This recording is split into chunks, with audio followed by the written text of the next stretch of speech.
Hello, welcome on YouTube and on Instagram. It is Dr. Dion Napier with Amplify Vocal Studio.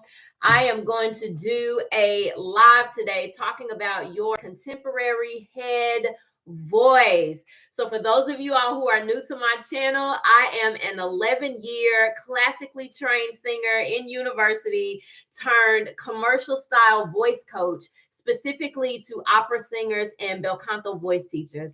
And what I hope you guys do is learn how to sing contemporary styles without sounding operatic.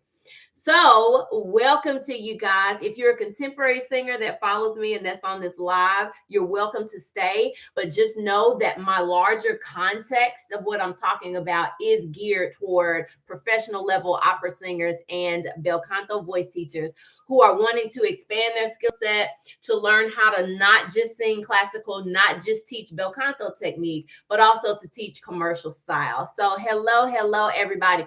So what I want to talk about today, y'all, is your contemporary style head voice. So this is a thing as I'm working with singers, this is coming up quite a bit. And that's why I'm doing this live.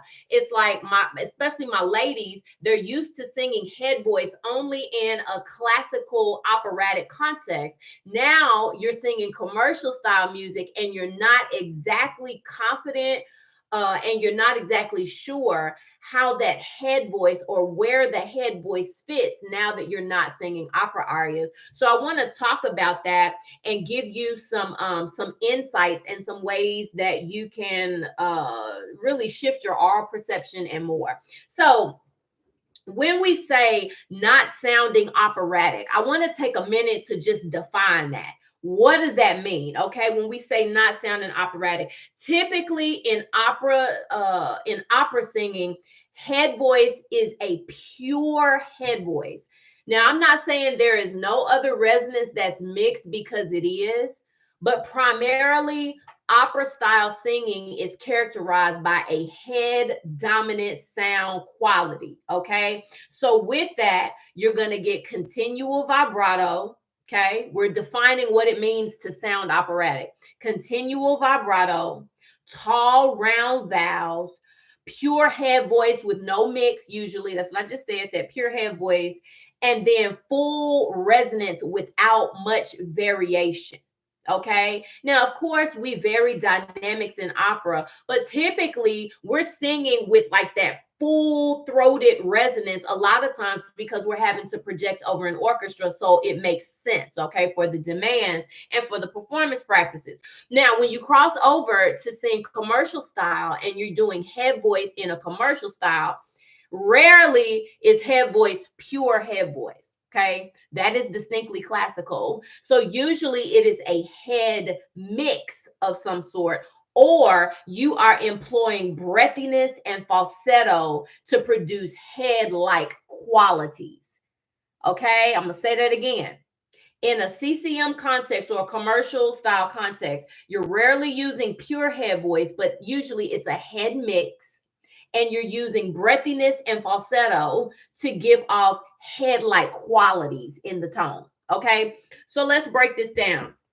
Here is why classical singers, especially ladies, here is why you are insecure and kind of scared that you will sound too classical. Number one is because your oral perceptions are usually still set to classical tonal goals.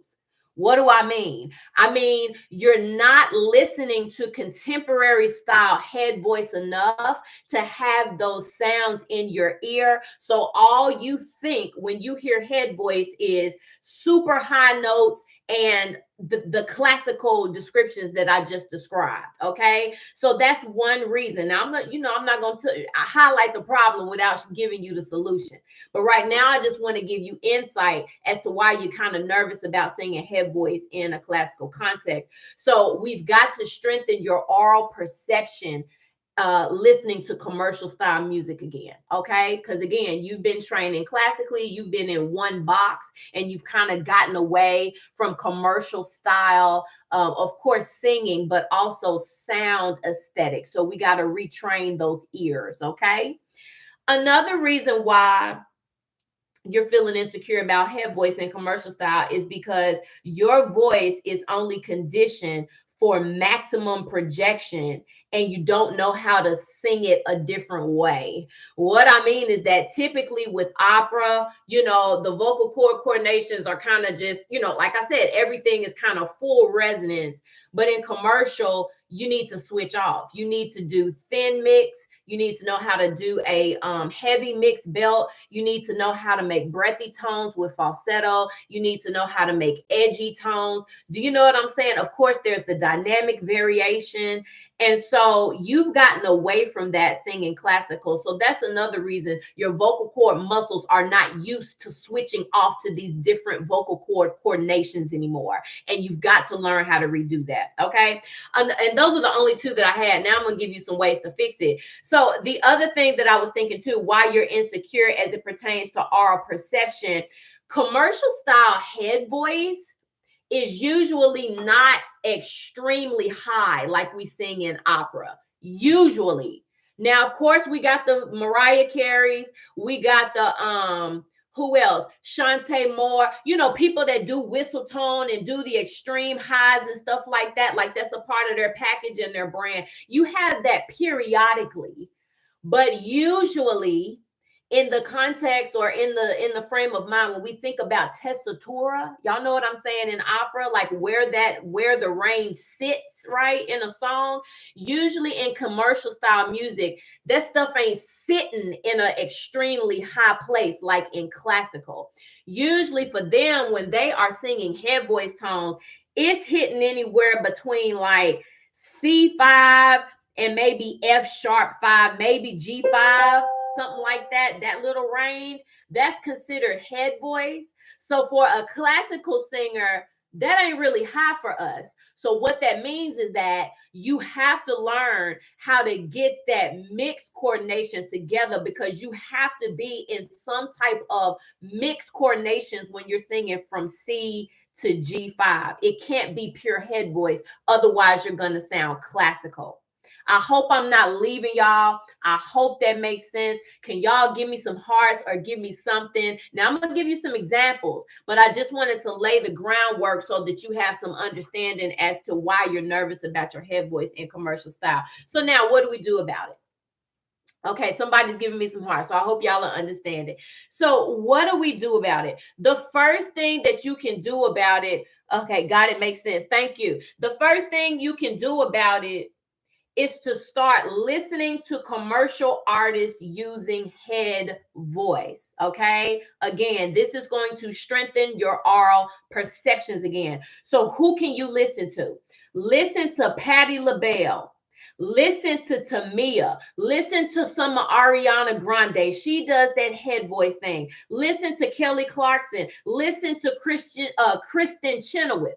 Now, y'all know her, so she comes from opera. So listen to her in a contemporary context versus her operatic context, and see what you discern as being different in the sounds. You have to learn to listen and be able to describe what you're hearing to make that sound contemporary versus sounding operatic. Okay, so those are some great examples. So just one, Patti LaBelle. So with her, you can listen to If Only You Knew. Okay, Patti does this high. Now Patti does sing in kind of operatic ranges, if you will, but it don't sound opera, right? It still got that soul in it. It's not heavy vibrato. Like she's stripped those elements, and so it sounds contemporary. So one example from If Only You Knew, she does a leap from B4 up to A5.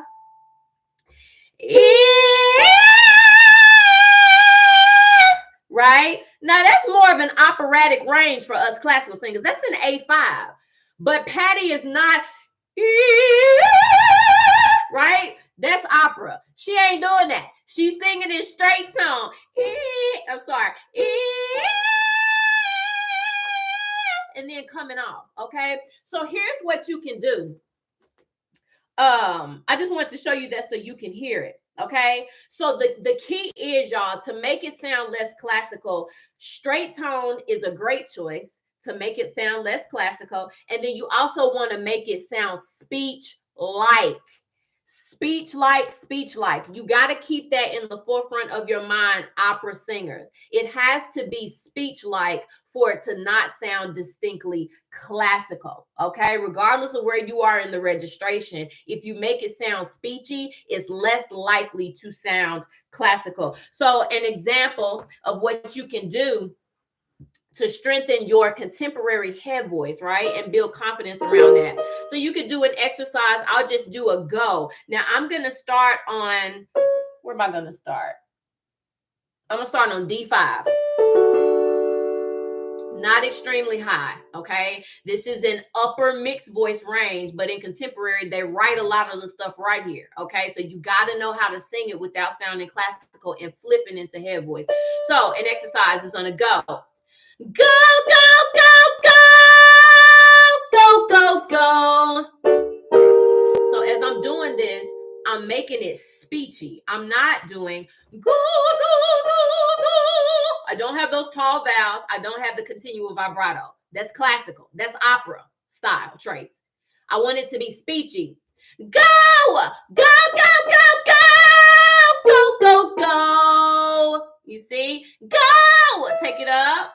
Sorry. Go, go, go, go, go, go, go. You hear that? I'm going to come back down because my voice is kind of cracking. I'm not fully warmed up. But do you hear how it's speechy? Go versus go. That's what you want to practice, okay? And that's going to make it sound less classical. Let's come back down. Go, go, go, go, go, go, go. Go, go, go, go, go, go, go. Go, go, go, go, go, go, go. Okay, so that's one exercise you can work on. The other thing I want to give you guys is practice switching off. So you want to practice switching from a balanced mix, and I'm going to demonstrate it, a balanced mix into a breathy tone, then into your classical style. Okay, so this I'm just going to use 3-tone, really simple. It's going to go like this, balanced mix. Breathy. Opera.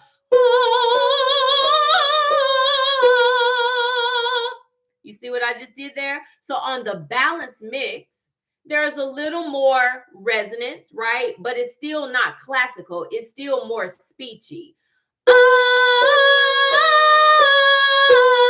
Right? Then I'm switching to breathy. Then opera, which is what y'all know. Let's go up again. Balanced mix.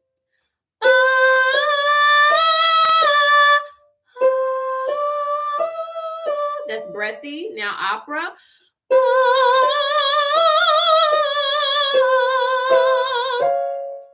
Balance mix. Breathy. Opera.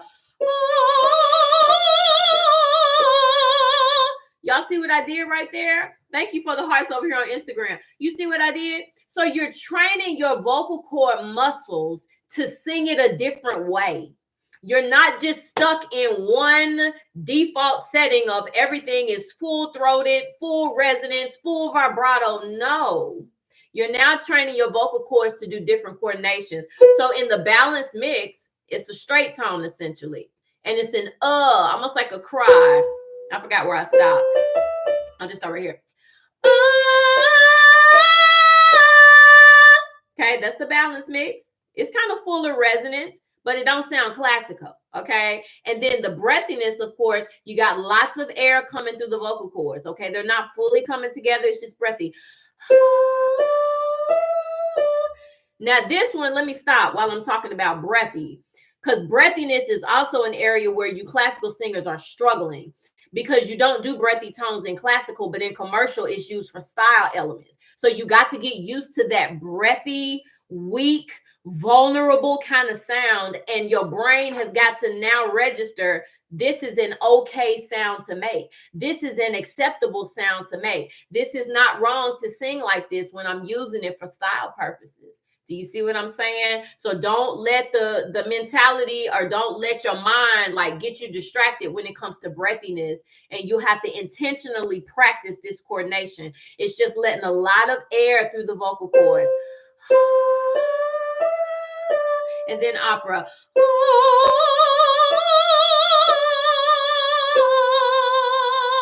All I did was just added more vibrato to that stronger resonance, just like in the first one. The resonance was kind of the same, but what I added was the style element of vibrato to make it sound more distinctly classical. Okay, so that's the kind of stuff that you guys have to practice so that you can get more confident. Oh, we good right at 15 minutes. I don't like to keep y'all longer than that. So you can be more confident with your head voice in a commercial style context. I will take a few questions. I see somebody put something in the bubble. Somebody's requesting to join. I do not accept people on the live with me, but if you have a question, you are welcome to drop it into the comments. I hope that made sense. Over on YouTube, any questions? Thank you for the hearts over here on Instagram. Any questions, guys, about head voice in commercial style context? Coming from opera, where does the head voice fit now that I'm not singing opera? How do I not sound operatic when I'm singing commercial styles? That's what we're talking about today. Any questions around that? You can drop them. I'll give you a few seconds. And if you want to work on this in more detail, I invite you to enroll in my Mix and Belt Accelerator program. It's designed for opera singers and bel canto voice teachers who want to learn what I just taught, how to get a more commercial sound in your classical voice, but you want to know the specifics of how do I do that? Do you know what I'm saying? And I just shared some of those specifics today. Somebody said, do you offer private coaching? I offer private coaching on a case-by-case basis. Primarily, I serve singers inside of my Mixed Belt Accelerator program, which does include live coaching, but it's not private, it's public, it's live group, okay? But you can still get one-on-one interaction inside the group. It's just not private, okay? So if you're interested in that, Imani's place one. You can DM me the word belt. Let me know you were on the live, and we can talk about some training for you if you need it. But yeah, what I was saying is that I offer this for classical singers that are wanting to learn how to sing contemporary music. You need some ears to bounce off of so that you're not so insecure about how you're sounding. If that's you, I would love for you to join me inside the Mixed Belt Accelerator program. The link is in my bio over on Instagram, and then it's in the description over here on YouTube. Okay, Imani said, thank you. You are welcome. Okay, R&B singer says, is the placement still in the mask? What are you talking about? The placement for head voice? I guess that's what you're talking about. Yeah, it's still going to be a brighter kind of sound, typically, like in that balanced mix coordination head voice. It's going to still be brighter because you're adding that, you're adding some of that whininess to it. So it can feel like it's still in that mask, but it just doesn't have like that hooty quality like opera. You know, opera is like this. So that's technically in the mask, but because the vowel is tall, right, instead of wide, it feels more round and more, oh, right. But if I'm singing that in a contemporary style,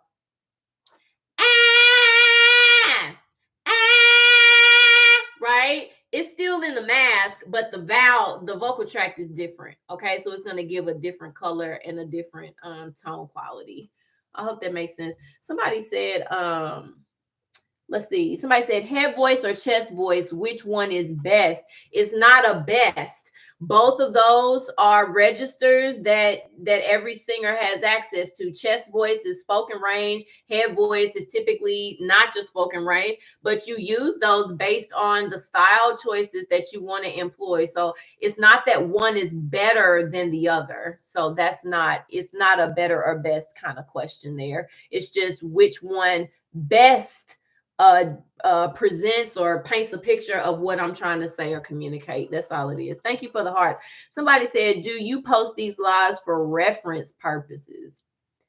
I don't know what you mean for reference purposes, but all of this is free content. So if you need it for whatever. I mean, that's why it's here. So yeah, you're free to use it. I don't know exactly know what you mean for reference purposes. If you want to explain that. Somebody said, my head voice has only been coming out super. Oh, I think I remember you, Babel. I think I remember you. My head voice has only been coming out super heavy. I can't go pianissimo. Is that a sign of damage? It's not necessarily a sign of damage, but it's a sign that the inner edges of your vocal cords are weak. So you don't have control over dynamics. So I would say you need to do some vocal fry. If all you know how to do is like a heavy head voice, pushing and all that, you need to go work on the light voice. And the way the foundation to laying light voice is to use vocal fry. Vocal fry is still going to give you a projection that feels and sounds powerful, but you will not be straining. You will not be using a lot of heavy air pressure and a lot of that heavy mechanism. So that's where I would say start. Don't be afraid and feel like you damaged your voice, but just start with vocal fry so that you can get more control over your instrument. Okay, somebody said I didn't see the beginning. I'll post it so you can rewatch it. That's fine. Somebody says, sorry, y'all. These questions are rolling. Hold on. Let's see. YouTube, if y'all got questions, you can drop them too. Let's see. Somebody said, so was trying to see if I could go back. Okay, yeah, you can go back and watch the beginning. I'll save it on here so you can go back and catch it. Yes, I always save my stuff. Okay, somebody. I don't know what I just did. No, I don't want to end the live. Sorry. Yeah, I'm sorry. I don't know what I just did. Somebody said, good afternoon. If I go through the register, my voice is so weak in the higher chest voice because my head voice is a bit stronger. Even I use chest voice if I talk. How could I strengthen? Let me see what you're saying. Hold on. I go through the register. My voice is so weak in the higher chest voice because my head voice is a bit stronger, even if I use chest voice when I talk. I think you're saying your upper chest voice is weak. I hope I'm understanding it. I'm sorry. My voice is so weak in the higher chest. So if your voice is weak in the upper chest voice, again, you can do vocal fry to strengthen those coordinations right there, because what you don't want to do is strain and chest drag, basically shout and yell to try to make that upper chest voice sound powerful. You're hitting that belt region in the upper chest voice, and so you have to know how to produce that sound sustainably, and it can't be chest drag the whole way. Otherwise, you will potentially damage your voice and you will definitely be tired out. So you've got to work on start with vocal fry, getting those coordinations so you're not yelling and screaming and tiring out. You can message me if you want to talk more about that, or if you would like to consider hopping into my program, because I train singers how to do that. Okay. Kimmy Choir said, are you using a lower larynx in your balance mix? Kimmy, in balance mix, my larynx is neutral. So whenever I say balance mix, you guys, I'm speaking of speech level. So it's just the level at which you would speak. Okay. So it's not lower. It's not lower, because if you lower the larynx, if you especially depress it, that's gonna give you that classical sound, sometimes that sometimes that connertal. You do not want that. Okay, so balance mix is neutral larynx, speech level. Okay, that's what you want for balance mix. Thank you for your question. Did I see another one? I don't think so. Okay, guys, these were good questions. So I'm going to go ahead and hop off. You guys can message me if you if anything comes up, if you need clarity around something, just shoot me a DM on Instagram. Replay watchers, thank you. I always appreciate my replay watchers. You can drop your comments and questions as well. Okay, you're welcome. You're welcome. All right, guys, I'll see y'all next time. Have a good day. Bye-bye.